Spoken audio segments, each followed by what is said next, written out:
we're back here on That Midday Show with the band of Merry Misfits, the Chick and McKay, and from the Gatlinburg Improv Festival, James Newport is still with us. Oh, yeah. So, the Gatlinburg Improv Festival is one of the highlights of my year. This is the first weekend in March is very securely circled on my calendar as nobody calls me from Friday to Sunday because I'm going to be at the Sweet Fanny Adams Theater and I'm not interested in anything else that is happening except what's happening at the Sweet Fanny Adams Theater. As it should be. Yes. If you have not experienced what the Gatlinburg Improv Festival is, it is a blast. Thank you. Not that I do it all, but thank you. How long has it been going now? What year is this? This is our sixth year. The sixth year. That's impressive if you think about it because, I'm sure when you started this, you were probably thinking after the first year, well, let's see, maybe it'll hit, maybe it won't. Yeah, well, it's funny because I can go back on my blog. You can check it out at GatlinburgImprovFest.net. And and I think the first year I was like, I'm going to do this. We're going to make it really big. So in a few years, it'll be like as big as that movie festival they have out in Aspen. What's that festival? Sundance. Sundance. I was like, this will be the Improv Fest of the Sundance of Improv Fest. How about that? Not quite there yet. Not quite. Not quite, but it's such a good time. And Sweet Fanny Adams Theater is so wonderful as a theater. I love their theater. I've went up and watched shows because of the Improv Festival. Yeah. I have gone up to watch the shows that the McPhersons are doing out of the theater up there because they're wonderful shows. And it's a show, if you haven't been to Sweet Fanny Adams, and we've talked about this quite a bit on the show, through time, is that the shows at Sweet Fanny Adams are throwback. They're throwback shows. They're vaudeville style throwback shows. Yeah, it's so much fun. They're kind of that British music hall, definitely vaudeville like.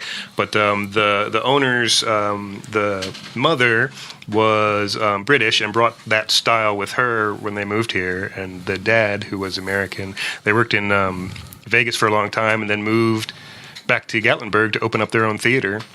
And it's been there. They're coming up on 40 years, something like that, like 38, 39 years of doing shows. Sweet Fanny Adams. I think they celebrated their 40th this year. Yeah, I think they saw. I think I may be wrong. It's close. It's somewhere around there. Mm-hmm. The McPhersons. They were in a show called I-40. It was I-40 Rest Stop or I-40 Truck Stop on TNN. Oh, yeah? Back in the 80s. I didn't know that. And my college professor, Bruce Boren, also acted with them. So it was like when I was talking to them the first year I went to the festival, and I said, hey, I recognize that. That's I-40 whatever. And she goes, yeah, my parents were in that show. I was like, really? My college professor was in that. He made us watch it. That's funny. And so it was like I had like some sort of weird connection to the theater when I went. When I initially went the first time. That's awesome, though. That's awesome.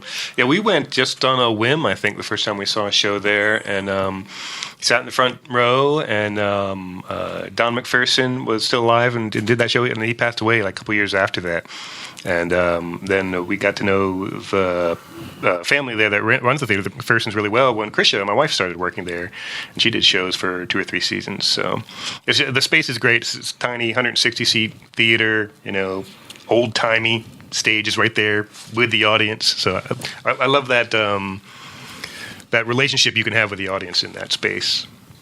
Yeah, there's something that's magical. Like when you go to a show, Sweet Fanny Adams, and especially in the Improv Festival, there's something really magical because most of the audience are improvisers or they are fans of improv, but there's something really cool about it being a very intimate kind of space. It's like you feel this real connection to the performers, and I really enjoy that. It's why I love this festival. Yeah, there's so little live theater left available in the world these days. Inexpensive live theater, and live theater that's really more than just the closed off fourth wall where you just sit, you watch the play, you applaud at the end or the intermission, and you leave and go home.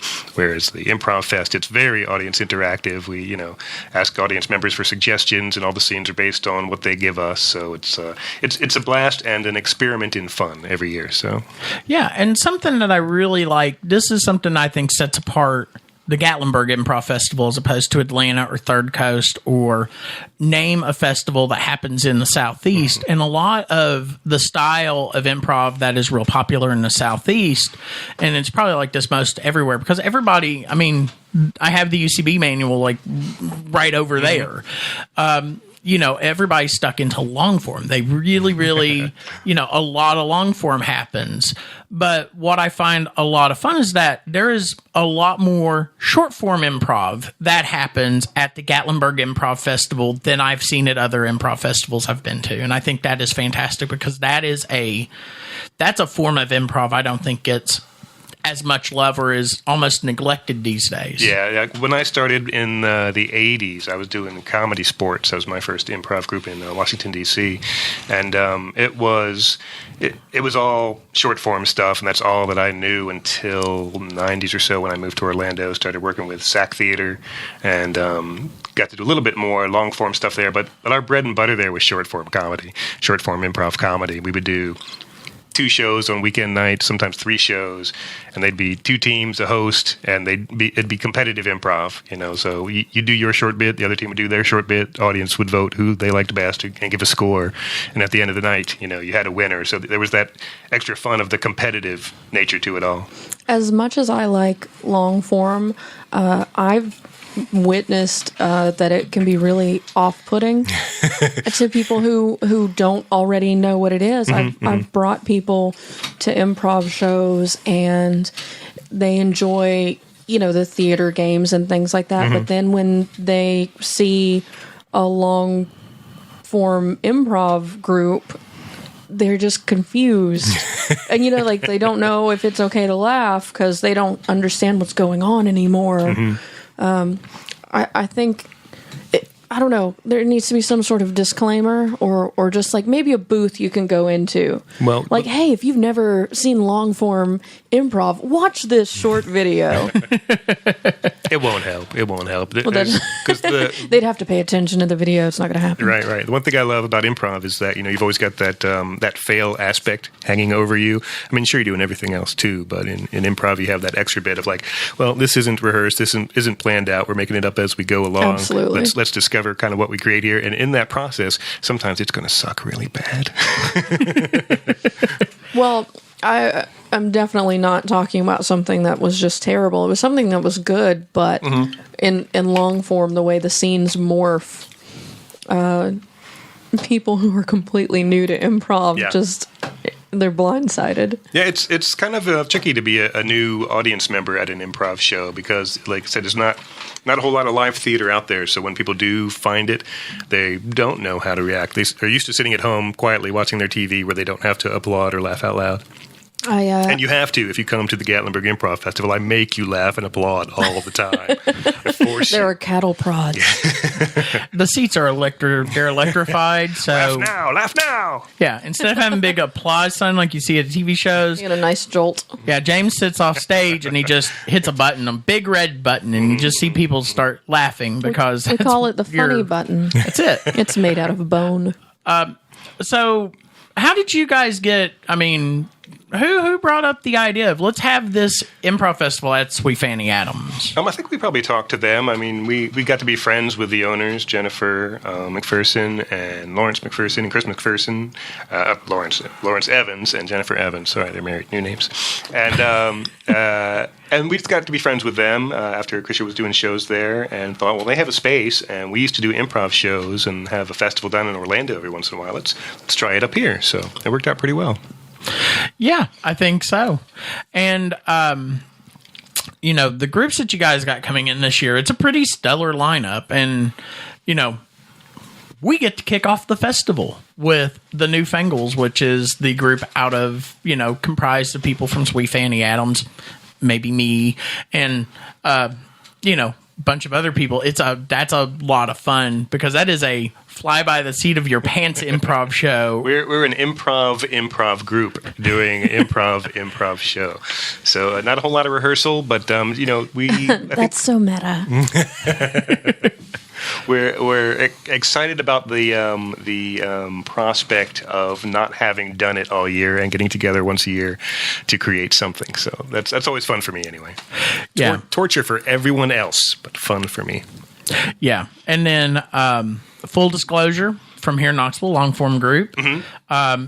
They came to the festival a few years ago, and full disclosure was just an idea. And Roland Prince looked at me. We went to eat lunch at No Way Jose's. Mm-hmm. And before a bunch of other things that went down at that festival. But we were having lunch, and it was Travis Donahue, who is now at Second City. Travis Donahue, Kristen Ballard, who is performing at UCB in New York. I'm still here. They went off elsewhere, and I'm still here. But Roland and Mark Jennings, we all had lunch together, and they said, we're putting together this long-form group, and we're going to call it Full Disclosure, and we're hoping maybe we might be able to perform here next year. And then they performed last year, and then they're back again. So, this was something that it's great seeing what they've been able to do. And then the improv jam. I think improv jams are a blast because you get everybody together, and then who knows what happens. And that's short form, and that takes a lot of long form people out of their element. Yeah, I love that too, getting different people from different comedy groups, improv groups, and getting up and working together. And it's those, those rules of improv, those skills that we've all developed that we can pretty easily work together and make wonderful comedy happen. Yeah, and then you've got that's at 8 p.m. on Friday.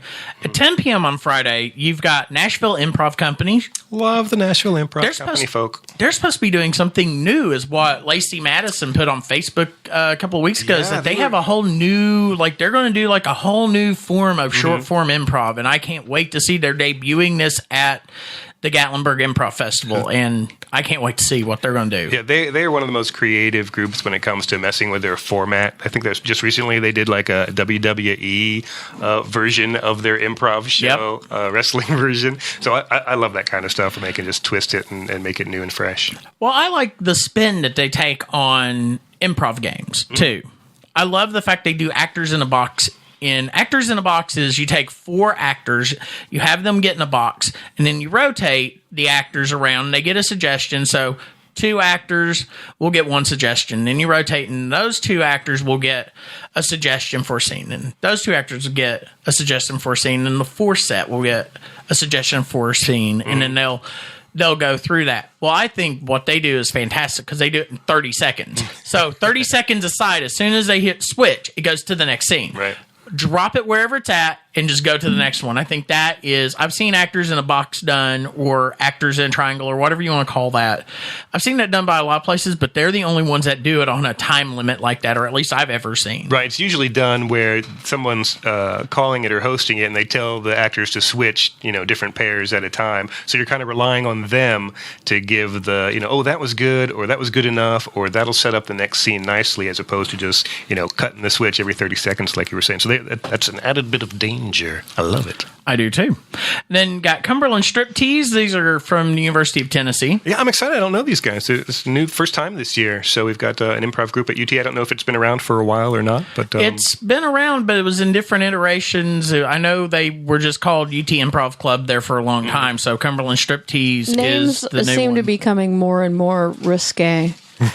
Or at least that's popular right now. Yeah. And then It sounds like you've got an all nude review going on. it is. Full disclosure. I will say That's the 11 o'clock show. my time in Orlando, when I was working at SAC Theater, I had a goal one day. I never actually got to make it happen, but there was a strip club called Club Wana. And my dream one day was to teach a team of strippers to do improv at Club Wana. I thought that would be the greatest show ever. Never happened. Maybe one day. You wouldn't have a problem selling tickets to that No. show. I thought so. And, the punishments for various improv games would be a lot more fun. And then you've got a group. I'm not familiar with this group. Improv. The aptly named Improv Not familiar with them. They are kind of a spin-off, I think, from Nashville Improv Company. Oh, okay. Eroy Lee, runs that group, I believe, and he was originally with Nashville Improv Company 3-4 years ago during Improv Fest. So now he's doing one out in Murfreesboro for himself with other folks. Okay, then I take it back. I've heard about this through the chatter through the Nashville Improv people. The improv chat rooms. Yeah, the improvised chat rooms they have. Yeah. So that's your Friday lineup. Saturday, got 3 shows on Saturday, each with 3 or 4 different groups in them. So you've got Steve and Dylan, both guys from here in Knoxville. Stavros I can never get Stavros's name right, his last name. Steve and Dylan, so they're going to do a 2-prov show. Yeah, and then right after them, we've got Ted Maroff doing Pinstripe Penguin Party and Shenanigans and the Maybe Pile. Now, they all relate, these 4 groups all kind of relate to each other. Yeah, Shenanigans is from down there in Chattanooga. Shenanigans are all those guys that were from Lee University. And Maybe Pile was originally Shenanigans folk that graduated and started their own group. And Steve knows the Maybe Pile. So I don't know if he knew Shenanigans at all, but he knows the Maybe Pile. So it's all sort of interrelated in there. Yeah. In that show. It'll be fun. Ted, as we know, Ted Marov has done many appearances here on that Midday show. So, excellent. Excellent to see Ted doing his own thing when it comes to improv. And then the 8 p.m. show, these are all 3 shows, groups from 3 very different places. The Cardigan Party from down in Atlanta. Yeah, I don't know them at all, but you said you saw them. Yeah, they're really good. They're either from, I can't remember if Cardigan Party is from High Wire Improv. I think so. Okay. I can't remember if they're from Village or High Wire. Yeah. They both have a really strong relationship with each other. So. Yeah, I was going to say, do they cross over, those 2 theaters? Yeah. They share teams? Cool. Yeah. They like to go, some of the Village cast goes over and plays with High Wire, and High Wire comes over and plays. Excellent. I'd like to see how violent a game of Red Rover would become with those 2 groups.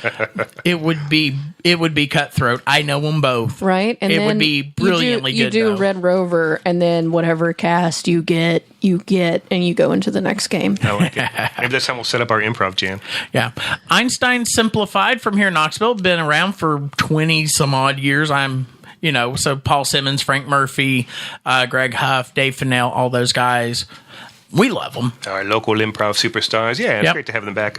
Paul will actually be teaching a workshop that morning as well. Oh, Saturday morning, yeah. Yeah.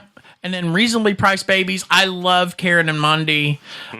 They're from over in Asheville. They do such a wonderful short form show. They do some really cool stuff. One thing I wish that they could do is they like to take a clip of an old movie, and they do it at every show except here because there's no way to do it at Sweet Fanny Adams. They tried it one year, and I can't remember if it worked out. They were having so much trouble with the screen and the projector, but I think it worked. I can't remember. It was such a crazy time. I love the fact they go through and they basically have it going on screen, and then they talk. They're doing the dubbed version. Yeah, they're doing their own dub of a classic film, and I think that is a lot of fun. And then the 10 o'clock show, you've got 2 Scoops Please. I believe they're from Atlanta. Yep, they're new this year for us as well.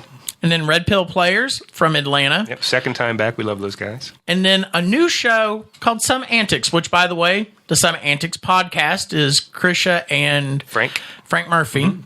And then they're going to be apparently...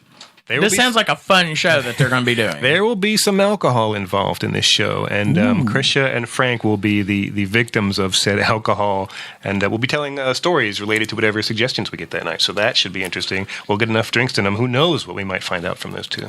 Yes, because you get those 2 talking to each other. And if you listen to the podcast, you know that they have no problem once they get going. They just get going, and then in the improv jam to close out the festival. Yeah. Last year was a blast.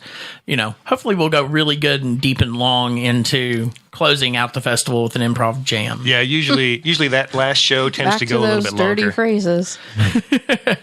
So that's your shows for the improv festival. Now, so tickets are still available? Yep. You can go to GatlinburgImprovFest.net. There's a button there at the top of the page that'll click you over to our Square store and our Facebook page. I think there's a button there as well for Gatlinburg Improv Fest to order tickets and sign up for classes ahead of time if you'd like. And you can go to Gatlinburg Improv Fest. Just find it on Facebook. Yep, Facebook. There's a Twitter account that's like Gatlimprov Fest because we didn't have enough letters available in the name. And what else was I going to mention? Oh, it's March 3rd and 4th if we haven't mentioned that yet. Yes, and then March. Weekend. And what days of the week? Friday and Saturday. So this Friday and Saturday, Gatlinburg Improv Fest. It's in Gatlinburg. In Gatlinburg. Risky. I like it. Yeah. And lots of easy finding shots of whiskey and moonshine around. Yeah, and the one thing that I find really great about this festival is that the workshops that they do are incredibly reasonably priced.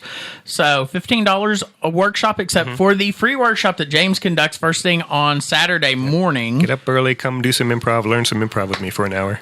Yeah. And that's a free one, so you can come and take that. Paul Simmons from here in Knoxville will be doing Don't Break Up, Get Engaged. So he's going to teach you how not to lose an audience, how to hold an audience. Then you've got Lacey Madison. Lacey, by the way, she's not just a really good improviser. She had a really good country album. I've heard that. I haven't listened to it, but I've heard that. I ended up finding it by accident. That's awesome. And it's so good. And Lacey is so talented. So she's going to be teaching us to sing. It's a no failure with music. And then you've got Karen Stobie from Reasonably Priced Babies, who's going to be doing less talking, more doing. So she did this workshop a couple of years ago. And it really helps you because it makes you present. So that's one to get into. And then the final one is Yoshi Sadiq from the Red Pill Players. Break rules and have fun. And that is Yoshi in a nutshell. Yeah. Yeah. Always good advice. Yeah. So, and if you want to find out, and you can pay for those at GatlinburgImprovFest.net too. Yep. There's a link to our Square store. So I recommend it. If you're listening, come up and play with us and have a good time taking the workshops. We promise you lots of laughs. Enjoy. Yes. All right. So I think we have covered quite a bit about the festival. So let's take a break. And we'll be back with a little bit more with James. We're going to talk about some kids stuff coming up here in a few minutes. Everything sounds terrible right now. We know where the chick's mind is all of a sudden. So we'll be back here in a few minutes. You're listening to That Midday Show.